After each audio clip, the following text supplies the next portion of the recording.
Si vous avez cliqué sur cette vidéo, c'est qu'a priori, vous vous sentez coupable. Et autant on va pas forcément s'intéresser à est-ce que vous avez vraiment fait une grosse connerie ou bien est-ce que juste vous culpabilisez pour rien. Ce à quoi on va s'intéresser aujourd'hui, c'est qu'est-ce que vous pouvez faire pour arrêter de vous sentir coupable. Et si jamais vous êtes nouveau sur la chaîne, vous allez voir qu'ici on donne plutôt des conseils de la vraie vie de tous les jours, un peu système D, et pas forcément les trucs psychologiquement corrects qu'on peut voir ailleurs. C'est normal de se sentir coupable, c'est même plutôt très sain, donc en soi, c'est pas juste que vous avez interdiction de vous sentir coupable. Bien évidemment que si vous avez fait une bêtise, si vous avez blessé quelqu'un, si s'est passé une mauvaise chose qui est de votre fait, il est normal et nécessaire que vous ayez ce sentiment qui apparaît. Ce sentiment-là, il est hyper important. Il vous permet de ne pas vous faire têche du troupeau parce qu'au moins vous avez un intérêt à pas blesser les gens, de ne pas vous faire rejeter, qu'il vous arrive pas des conneries.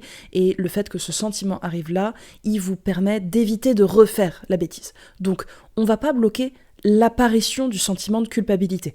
Que vous culpabilisiez plus que la moyenne ou pas, ça c'est vraiment pas important. L'apparition n'est pas un problème. Ce qui compte, c'est que vous souffriez pas. Et donc pour ne pas souffrir, ce qu'on veut, c'est que même quand ce sentiment-là arrive, vous arriviez à en sortir. Et on va pas en sortir en l'ignorant, on l'a vu plusieurs fois dans les vidéos, c'est pas parce que vous arrêtez de penser à quelque chose, que vous essayez de le mettre de côté, que ça veut dire que ça va disparaître. Si je vous dis ne pensez pas à un éléphant rose, la première chose que vous allez avoir en tête, c'est un éléphant rose. De la même manière, si je vous dis ne vous sentez pas coupable, ça va pas fonctionner. Et donc mes patients, quand ils me disent qu'ils se sentent coupables, qu'ils aient fait la bêtise ou pas, si moi je viens juste les rassurer en tant que thérapeute, à base de bah non, c'est pas si grave, et puis vous aviez raison de faire ça, et puis c'était légitime, en fait ça peut apaiser une partie d'eux qui avait besoin d'être entendue, d'être écoutée, et qu'on légitime un petit peu leur réaction. Donc ça peut faire du bien, ça peut apaiser, et c'est pas que c'est complètement inutile, c'est qu'il y a plein de moments dans lesquels ça ne suffit pas. Et là justement, on va s'intéresser à ces cas-là dans lesquels ça suffit pas, ou bien vous avez personne pour vous aider. Parce que si juste on est dans de l'apaisement factice, où on vous dit un truc après que la connerie soit arrivée, en vous disant c'est pas si grave, votre corps, il n'est pas forcément d'accord, parce que lui, il trouve que c'est grave. Le déchargement hormonal est négatif. Et donc, une parole contre une parole, une pensée contre une pensée, c'est la pire qui gagne en général dans notre petit cerveau malade. Et quand on est anxieux, quand on se pose des questions, quand on panique de savoir si on n'a pas mal fait les choses, on va retenir la pire des informations. Pour combattre ce sentiment-là que vous avez, on va pas essayer d'apaiser les choses. Mais par contre, on va aller les regarder en face.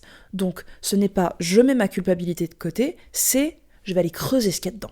Et là, c'est là où ça va vraiment être intéressant. Qu'est-ce qui fait que vous vous sentez coupable ? De quoi est-ce que vous vous accusez ? De quoi est-ce qu'on vous accuse ? Et est-ce que vous êtes d'accord avec les accusations qu'on a envers vous ? On va aller décortiquer ça, on va affronter ça. Et c'est hyper dur, parce qu'avec le sentiment de culpabilité, il peut aussi y avoir de la honte, c'est-à-dire avoir l'envie de se cacher. La culpabilité, en fait, c'est j'ai fait une mauvaise chose, j'ai fait une mauvaise action. Et la honte, c'est « je suis quelqu'un de mauvais ». Les deux, du coup, ils s'associent un petit peu. Genre, j'ai fait une connerie, du coup, je suis quelqu'un de mauvais.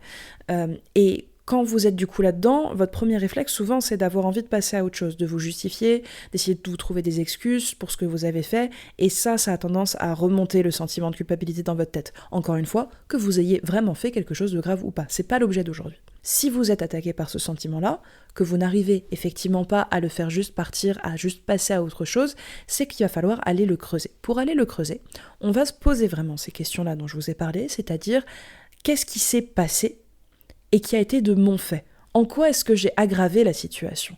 Qu'est-ce que j'ai causé ? Est-ce que j'ai mal parlé ? Est-ce que j'ai été désagréable ? Est-ce que j'ai mal agi ? Qu'est-ce que j'ai provoqué moi ? En quoi je suis coupable ? Et allez vraiment affronter ça à fond. Vraiment, on va les chercher. Même si de fait, vous le savez que vous n'êtes pas coupable et qu'il y a tout un tas de raisons qui font que vous aviez raison d'agir comme ça et c'est juste qu'on vous fait culpabiliser à tort, ça marche aussi pour vous et surtout pour vous. Parce que justement, dans ces moments-là, quand on essaye de vous manipuler et de vous faire croire que vous êtes coupable, on va aller appuyer sur ce sentiment-là parce qu'on sait que vous n'allez pas pouvoir vous en débarrasser et que vous allez chercher à apaiser la situation. Mais non, on va pas apaiser. On va aller gratter, on va dedans. En quoi est-ce que vraiment vous êtes merdique ? En quoi est-ce que vous êtes le méchant de l'histoire ? On va là-dedans exprès. Ça a plusieurs intérêts de faire ça. Déjà, ça vous renforce. C'est hyper cool parce que le plus vous êtes habitué à vous confronter à cette réalité-là potentielle, que vous pourriez être le méchant de l'histoire, ça vous muscle, ça vous rend capable de supporter cette réalité-là. Et ça vous évite du coup de tomber plus tard dans le déni. Quand vous avez du mal à pouvoir supporter le poids d'être la mauvaise personne, d'avoir mal agi, ça fait que vous pourriez avoir tendance après à vous victimiser pour échapper au sentiment de culpabilité. Mais il faut que vous soyez capable de le tolérer. Être coupable à un moment donné dans sa vie ne veut pas dire que vous êtes une mauvaise personne, ça veut dire que vous avez fait une connerie. Faire des conneries, ça arrive à tout le monde, c'est quelque chose de très récurrent. Et dans ces moments-là, si vous n'arrivez pas à assumer vos actes, ça veut dire que quelqu'un d'autre devra les assumer à votre place, et dans ce cas-là, vous allez renforcer votre sentiment de culpabilité. Donc tombez pas dans ce piège-là, n'essayez pas d'apaiser les choses, et même si vous avez rien fait de mal, même si c'est quelqu'un qui est en train de vous manipuler, on va se renforcer, c'est le premier intérêt que ça a. On se renforce, on apprend, on muscle pour pouvoir supporter le poids d'être coupable. Une fois que vous trouvez des raisons potentielles où effectivement vous avez mal agi, vous allez maintenant essayer de relativiser. À quel point c'est mal agir? À quel niveau de gravité est-ce que c'est? Est-ce que c'est vraiment très très grave? Vous avez blessé quelqu'un consciemment, vous êtes allé chercher à lui faire du mal? Est-ce que c'est une maladresse? Est-ce que c'est quelque chose qui est complètement aléatoire et juste de fait vous étiez là, vous avez lancé une balle dans l'air et elle est tombée sur la tête de quelqu'un, donc il y a peut-être une forme de négligence, mais vraiment c'est surtout la faute à pas de chance. Qu'est-ce qui s'est passé? Et essayez de relativiser ça, c'est-à-dire de le comparer à une échelle de gravité. À quel point est-ce que j'ai causé du dégât? C'est très important de se placer sur cette échelle-là parce que ça va vous permettre après de venir décider qu'est-ce que vous devez faire, à quel point est-ce que vous devez vous investir pour réparer le tort qui a été causé. Il y a vraiment une notion de quel préjudice est-ce qu'on cause à quelqu'un et du coup quelle réparation associée on peut émettre. Et ça, c'est vraiment le truc qui va vous permettre de sortir de la spirale de la culpabilité. Quelle réparation est-ce que vous avez à apporter? Parce que bien souvent, quand vous êtes en train de culpabiliser, vous avez du mal à apporter une réparation. Vous avez tendance à peut-être mettre de côté, faire comme si rien ne s'était passé, on est plutôt dans un truc dans le déni, ou bien vous allez vous énerver, vous agacer, essayer de mettre l'autre dans la honte. Là, c'est plutôt parce que vous trouvez que la situation, elle est injuste, vous n'avez pas envie d'affronter une quelconque forme de culpabilité parce que vous estimez que vous n'êtes pas coupable et vous rejetez ça en bloc, ou bien vous pourriez aussi tomber dans une espèce de sacrifice, comme je vous disais tout à l'heure, de tomber dans de la victimisation à la place et d'aller vraiment réparer à tout prix, faire le martyr et essayer de compenser. Et ça, c'est souvent le problème des gens qui se font manipuler et qui pensent tout le temps être coupables alors qu'ils n'ont rien fait de mal, c'est qu'ils vont vraiment tomber là-dedans. Donc des fois, comme ça, on va avoir des réactions très émotionnelles chez les gens qui ont du mal à supporter leur culpabilité. Et c'est surtout à ceux-là que cette vidéo s'adresse, parce que j'imagine que si pour vous la culpabilité c'est pas un problème, vous seriez pas en train de regarder jusque-là. Ou alors merci, bienvenue. Et si vous avez des bonnes astuces, mettez-les dans les commentaires, c'est cool, ça aide les gens. Donc si vous avez du mal à gérer votre culpabilité et que dans un moment comme ça, où vous vous sentez coupable, vous sentez ces réactions émotionnelles poussées, on va essayer de vous apprendre une autre manière de faire. Déjà, comprenez que c'est normal que vous réagissiez comme ça. Là, je suis pas juste en train de vous insulter et de vous dire que vous savez pas faire et que c'est n'importe quoi, de se victimiser, d'être dans le déni, de s'énerver. C'est pas vrai du tout. C'est juste que c'est le seul putain de truc que vous savez faire dans ces moments-là. C'est la seule chose qu'on vous a jamais appris. Malheureusement, quand on est petit, on nous apprend pas forcément à réparer les choses. On peut faire tomber un vase, par exemple, et derrière, on va se faire engueuler, les gens vont ramasser pour nous parce qu'on n'a pas l'âge de ramasser, et on est comme un con comme ça, les mains dans les poches, à se dire « mais je fais quoi ?» On peut rien faire, c'est une situation d'impuissance qui est très difficile à vivre, ça fait qu'on a peur qu'on nous aime moins, il se passe souvent beaucoup de choses très négatives quand on fait une bêtise, quand on est enfant, et on n'a pas forcément l'occasion de réparer la faute. On nous apprend pas à faire ça, parce que soit on est trop petit pour être capable de le faire, soit parce que ça coûte trop d'énergie à la personne adulte de nous aider à réparer la faute plutôt que de le faire eux-mêmes et que ça aille plus vite. Et ça crée souvent des espèces de malaise face à la culpabilité. On sait pas quoi faire, on sait pas quoi dire, on sait pas comment apaiser une situation quand on a mal agi. Et justement, chez mes patients, je vois souvent que ceux qui ont le plus été victimes d'abus quand ils étaient petits sont les plus susceptibles de reproduire ça quand ils sont adultes, et quand ils sont potentiellement coupables de quelque chose ou qu'on leur fait croire qu'ils sont coupables, même quand ils le sont pas, ils repassent comme des enfants dans un mode pardon, désolé d'exister, je fais ce que tu veux et je prends ma punition. Alors que c'est pas du tout une attitude adulte, saine, responsable qu'on essaye d'obtenir et qui vous ferait aller mieux. Donc là, on va changer de paradigme. On va plus être un enfant qui subit, on va devenir un adulte qui choisit quel comportement il doit adopter face à une situation potentielle de culpabilité. Vous avez donc décortiqué la situation, vous avez osé affronter votre culpabilité potentielle dessus, et vous l'avez relativisé. Vous avez vérifié à quel point est-ce que le dommage, il est grave, et du coup, à quel point est-ce que la réparation doit être importante. Là, vous allez devoir du coup niveler et je vous conseille vraiment d'essayer des choses. Le plus vous allez essayer, le plus vous allez apprendre quelles sont les manières de réparer qui vous conviennent le mieux, avec lesquelles vous êtes le plus à l'aise. Mais au début, vous pouvez très bien vous appuyer sur les gens. Quand vous avez commis un dommage, en général, il y a quelqu'un d'impliqué. On ne se sent pas forcément coupable au milieu du rien. Quand on fait une connerie qui ne concerne que nous, on est agacé. Alors si je casse ma lampe, je vais être agacé après moi, mais je vais pas forcément me sentir coupable vis-à-vis de quelqu'un. Si je me sens coupable, à la rigueur, ce serait parce que c'est la lampe d'une amie que je gardais et du coup j'ai cassé sa lampe. Dans ce cas-là, oui, je peux me sentir coupable vis-à-vis de mon ami. Quand vous êtes coupable, du coup, vous êtes coupable souvent vis-à-vis de quelqu'un. C'est utile de lui demander à la personne quelle est la forme de réparation qui lui convient le mieux. C'est comme ça que vous allez apprendre le plus vite en fait, c'est sur le terrain. Parce que moi je pourrais vous faire une liste longue comme le bras de plein de manières de réparer pour faire plein de vues et plein de temps de rétention sur YouTube, mais c'est pas l'idée. Moi je veux surtout que vous soyez autonome et que vous arriviez vraiment à progresser dans la vie bien au-delà de ce que moi je pourrais vous raconter. Je veux que vous preniez vraiment les meilleurs conseils dans la réalité et ça veut dire que quand vous faites une bêtise, quand vous blessez quelqu'un, allez vérifier auprès de cette personne-là quel type de réparation est-ce que vous pouvez proposer. Le plus vous allez réparer des choses, le plus quand vous êtes coupable, vous arrivez à affronter et à réparer, et le moins vous aurez peur d'être coupable. Le plus vous allez réaliser qu'en fait, c'est juste un des trucs qui arrivent dans la vie. On commet des maladresses, on blesse des gens, on n'a pas fait exprès, mais si on est capable de réparer derrière, qu'on est investi dans la relation et qu'on prend ses responsabilités, alors il n'y a plus de culpabilité derrière. Presque, il y a un sentiment de sérénité, de fierté parfois, parce que en fait, d'être capable d'accomplir ça, souvent ça renforce la relation, ça fait qu'on se sent plus confiant, que la personne nous trouve plus fiable, ça renforce vraiment quelque chose et dans notre personnalité et dans le lien qu'on peut avoir avec les gens autour de nous. Réparer, quand on a été coupable de quelque chose, c'est ce qui va vous apaiser le plus sur le plus long terme. Là où le déni vous apaise de manière très temporaire et finit par renforcer le problème, là où les excès de colère et de défense, où vous essayez de vous trouver des excuses, et surtout si vous avez rien fait de mal, où vous êtes tout le temps en train de vous justifier, là ça nique vos relations, il y a plein de réactions comme ça émotionnelles qui vont vous apporter beaucoup de tort. Alors qu'une réaction un petit peu plus mesurée, un peu plus rationnelle, même si c'est dur d'être rationnel quand on est émotif, c'est normal, mais dès que vous récupérez votre cerveau d'aller vers ces réactions-là plus rationnelles, de demander, de poser des questions, de vous renseigner, d'aller affronter votre peur d'avoir été coupable, mais quand même d'y aller, là, vous allez vraiment réussir à muscler fort quelque chose en vous qui va vous faire changer de personnage. Vous allez plus être un enfant, vous allez être un adulte. Et les gens, du coup, ils peuvent avoir plein de demandes différentes. Il y a des gens qui ont besoin d'excuses quand vous avez été coupable de quelque chose, qui ont vraiment besoin de mots. Il y a des gens qui ont besoin de réparation financière, vous avez cassé un truc, ils veulent que vous le repayiez.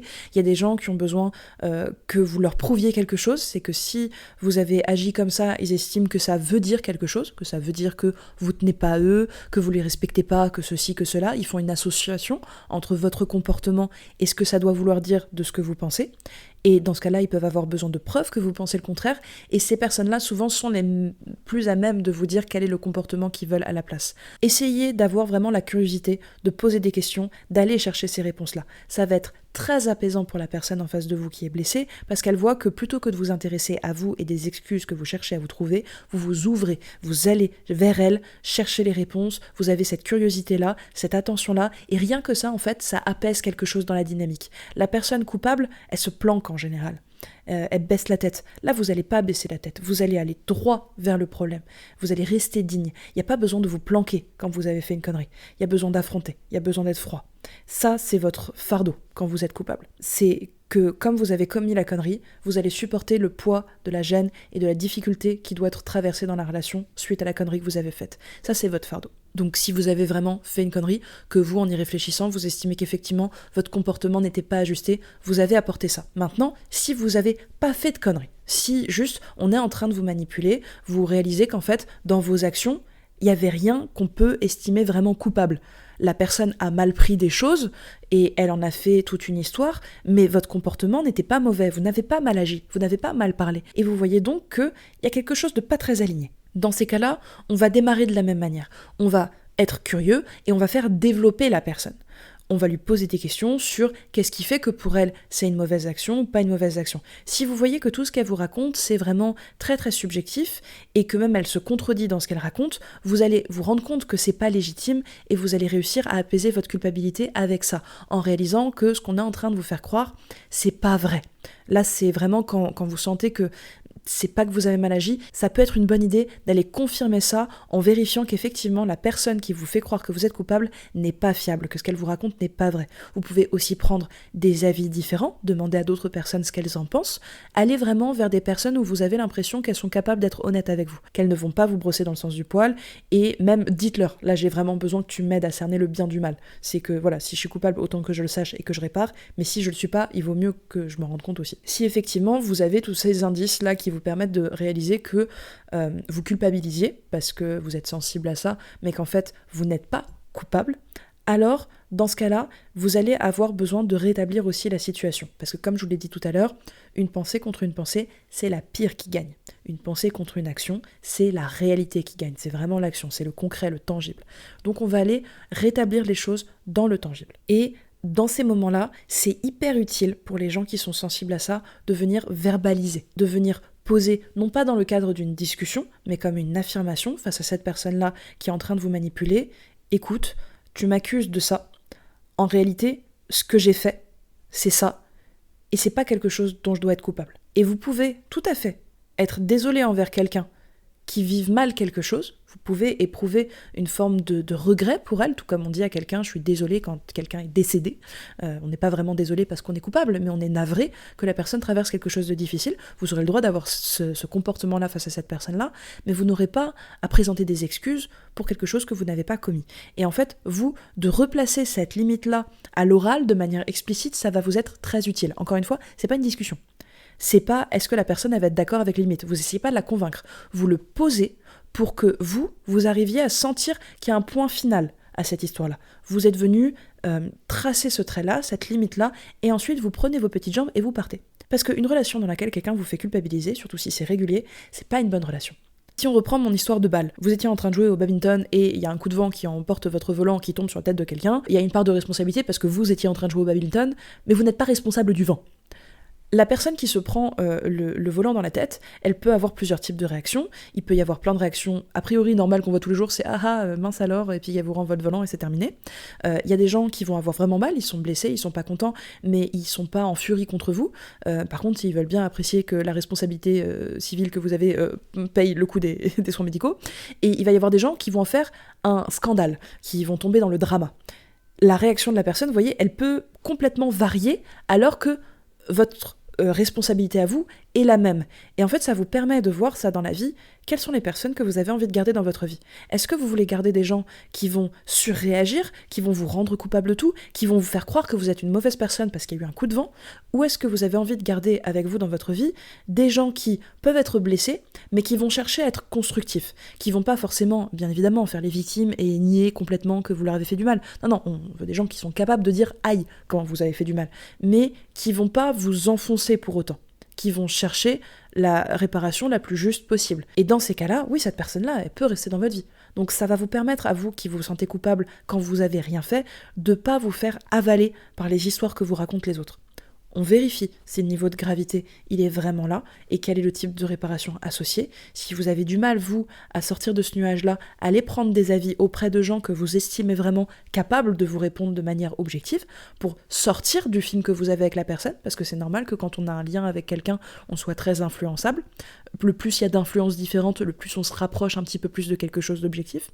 Et face à ça, vous essayez de tracer la limite la plus saine possible.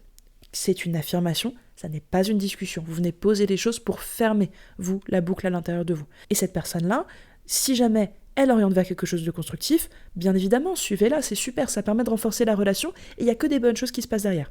Si jamais elle réagit dans quelque chose qui va être disproportionné, alors elle n'a pas sa place dans votre vie. Et vous allez comme ça, d'expérience en expérience, réussir à apprendre à ne plus culpabiliser pour rien, parce que vous verrez que des fois vous avez des vraies raisons de vous sentir coupable parce que vous avez vraiment merdé. Et il y a d'autres moments dans lesquels simplement c'est la faute à pas de chance ou bien il y a une forme de manipulation qui est en cours.